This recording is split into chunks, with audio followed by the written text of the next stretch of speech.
Hello hi അസ്സലാമു അലൈക്കും. കുറേ ആയല്ലേ കണ്ടിട്ട്. ഇന്നൊരു പായസത്തിൻ്റെ റെസിപ്പിയാണ് കേട്ടോ. പ്രഥമൻ എങ്ങനെയാണ് ഉണ്ടാക്കുന്നത് നമുക്കൊന്ന് കണ്ടാലോ. ഞാനിപ്പോൾ ഇവിടെ ചെറുപയർ പരിപ്പാണ് എടുത്തിട്ടുള്ളത്. നമുക്ക് പൊതുവേ ചെറുപയർ പരിപ്പ് വെച്ചിട്ട് തന്നെയാണല്ലോ പ്രഥമൻ ഉണ്ടാക്കുക. അപ്പോൾ അതിതാ 2 കപ്പ് എടുത്തിട്ടുണ്ട്. എന്നിട്ട് അതൊന്ന് ഒരു വട്ടച്ചെമ്പിലോ നോൺ സ്റ്റിക്ക് പാനിലൊക്കെ ഇട്ടിട്ട് അതൊന്ന് ചൂടാക്കിയെടുക്കുക.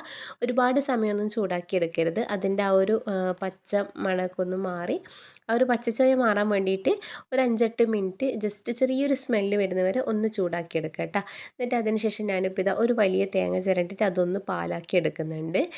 ഒരു 2-2.5 കപ്പോളം വരുന്നുണ്ട് കേട്ടോ ഈ ഒരു തേങ്ങ. അപ്പോൾ 2 കപ്പ് ചെറുപയർ പരിപ്പും 2.5 കപ്പ് തേങ്ങയുമാണ് എടുത്തിട്ടുള്ളത്. എന്നിട്ട് അതൊന്ന് പാലാക്കി വെക്കുക. ആദ്യം ഒന്നാം പാലെടുത്ത് മാറ്റി വെക്കുന്നുണ്ട്. പിന്നെ ഇതാ മാക്സിമം കിട്ടുന്നിടത്തോളം പാലെടുത്തിട്ട് അതൊരു വേറെ പാത്രത്തിലാക്കി വെക്കുക.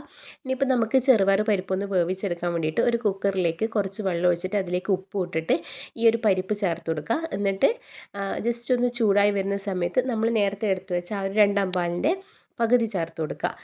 പകുതി മുക്കാൽ ഭാഗത്തോളം ചേർക്കണം. എന്താ വെച്ചാൽ ഈ ഒരു പരിപ്പ് മുങ്ങിക്കിടക്കണം. നമുക്ക് വിസിലടിച്ച് വരുന്ന സമയത്ത് അടിക്കൊന്നും പിടിക്കാൻ പാടില്ല.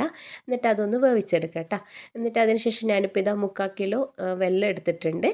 അപ്പോൾ അതൊന്ന് പാനിയാക്കി എടുക്കുക. കുറച്ച് വെള്ളം ഒഴിച്ചിട്ട് അതൊന്ന് അലിയിച്ചെടുക്കുക. എന്നിട്ട് നമുക്ക് പായസം ഉണ്ടാക്കുക.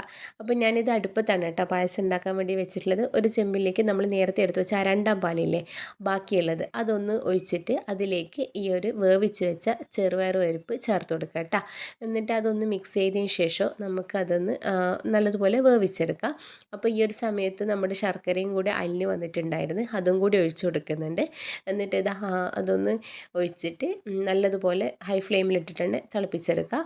എന്നിട്ട് തിളക്കുന്ന സമയത്ത് ഞാനിത് ഏലക്കായ് പൊടി ചേർത്തുന്നുണ്ട്. ഇതിന് ശേഷമാണ് ഒന്നാം പാലും കൂടി ഒഴിക്കുന്നത് കേട്ടോ. ആ ഒരു വീഡിയോ എൻ്റെ കയ്യിൽ നിന്ന് മിസ്സായിട്ടുണ്ട്. എന്താ ഞാനത് എടുത്തിട്ടുണ്ടായിരുന്നു, അതെങ്ങനെയാണ് ഡിലീറ്റ് ആയി പോയെന്ന് അറിയില്ല.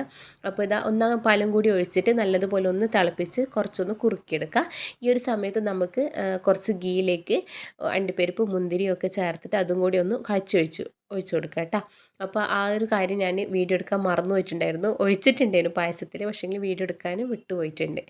അപ്പോൾ ഇത് ചൂടോടെ ഒഴിക്കുന്ന സമയത്ത് കുറച്ച് ലൂസായിട്ടിരിക്കും. തണുത്ത് ആറി വരുന്ന സമയത്ത് ഒന്ന് ടൈറ്റിലേക്ക് കിട്ടും കേട്ടോ. അപ്പോൾ നിങ്ങൾക്ക് എല്ലാവരും ഒന്ന് ട്രൈ ചെയ്ത് നോക്കുക. ഫീഡ്ബാക്ക് അറിയിക്കുക. ബൈ.